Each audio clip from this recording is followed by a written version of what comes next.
வணக்கம். வாங்க இன்னைக்கு தமிழ் வருஷ பிறப்புக்கு சேமியா ஜவ்வரிசி பால் பாயசம் எப்படி பண்றதுன்னு பார்க்கலாங்க. நான் ஸ்டவ்ல ஒரு குக்கர் வச்சிருக்கேன்.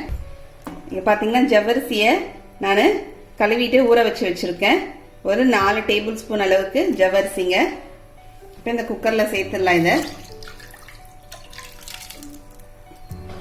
சேர்த்துட்டு குக்கரை மூடிடுறேங்க.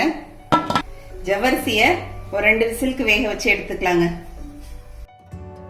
இப்போ ஜவ்வரிசி 2 விசில் வேக வச்சு எடுத்து வச்சிருக்கேங்க. குக்கர் அந்த பக்கம் ஆஃப் பண்ணி எடுத்து வச்சிருக்கேன். அதுக்குள்ள இங்க ஸ்டவ்ல பேன் வச்சிருக்கேன். பேன்ல நம்ம சேமியா வறுத்துக்கலாம்.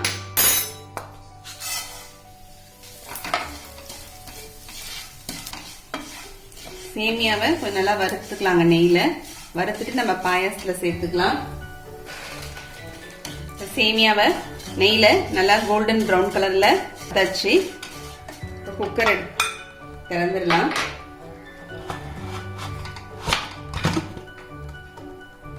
ஜவ்வரிசி பாருங்க, இந்த மாதிரி நம்ம விசில் கொடுத்ததுனால ஈஸியா கண்ணாடி மாதிரி அழகா வெந்துருச்சு.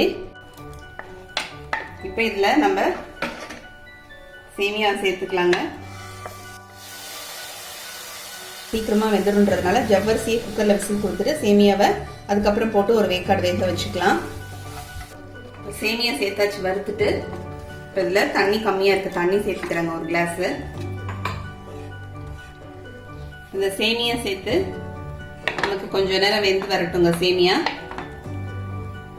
இப்ப சேமியா நல்லா வெந்துருச்சுங்க.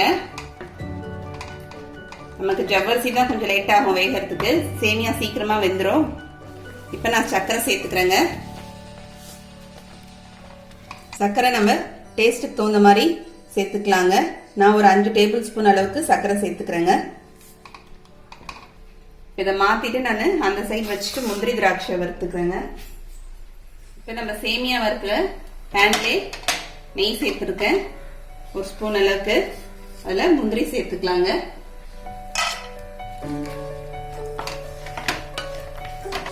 முந்திரி லேசா வறுப்போனே திராட்சை சேர்த்துக்கிறேங்க. திராட்சை ஊற்றி வந்துருச்சு பாருங்க. ரெண்டுமே வறுபட்டுருச்சு, எடுத்துடலாம். இப்ப சர்க்கரை நம்ம போட்ட சர்க்கரையும் நல்லா கரைஞ்சிருச்சு. இப்ப நம்ம பால் சேர்த்துக்கலாம். பால் நான் காய்ச்சி ஆற வச்சு வச்சிருக்கேங்க. பால் காய்ச்சும் போது நமக்கு தண்ணி சேர்க்காம பால் காய்ச்சிட்டோம்னா நமக்கு பாயாசத்துக்கு ரொம்ப நல்லா சுவையா இருக்குங்க.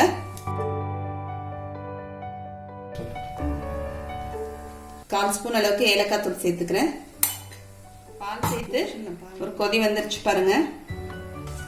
தாளிச்சு வச்சிருக்கேன் முந்திரி திராட்சை இதுல கொட்டிக்கலாங்க.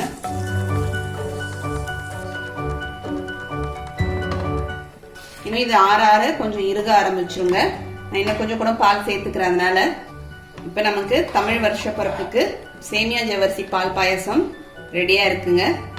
ஏற்கனவே நம்ம சேனல்ல மாங்காய் பச்சடியும் வருஷ பிறப்புக்காக போட்டிருக்கேன். நான் ஸ்டவ் ஆஃப் பண்ணிடுறேங்க. நம்ம ரொம்ப கிட்ட இருந்துட்டு அடி பிடிச்சிருமோ, ஜவ்வரிசி கீழே அடி பிடிச்சிருமோ அப்படின்ட்டு பாத்திரத்துல தொழிட்டு இருக்கிறதோட இதை மாதிரி குக்கர்ல நம்ம விசில் கொடுத்துட்டு செஞ்சோம்னா ரொம்ப ஈஸியா இருக்குங்க.